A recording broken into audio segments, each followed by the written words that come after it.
এটা Vivo Y53 model রয়েছে। এটাতে প্রবলেম হচ্ছে গ্রাফিক্স প্রবলেম। এই মুহূর্তে দেখা যাচ্ছে যে গ্রাফিক্স ঠিকঠাক আছে।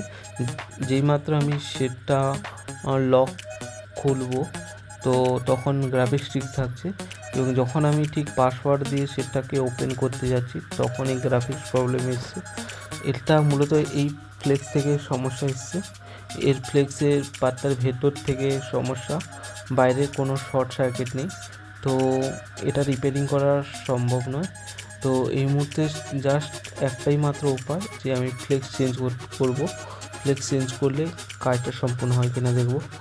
তো দেখতে পাচ্ছ আমি এখন যে ওজি ফ্লেক্সটা নিয়ে এসেছি, আইসি সমেত ফ্লেক্স রয়েছে, একদম ওজি ফ্লেক্স। এটা আমি লাগিয়ে ট্রাই করব। এটা লাগানোর পরে যেটা দেখলাম যে গ্রাফিক্স ঠিকঠাক এসছে, এবং স্ক্রিনের লক খোলার পরেও গ্রাফিক্স ঠিকঠাক থাকছে। তার মানে কাজটা আমার সাকসেসফুল হয়ে গেছে।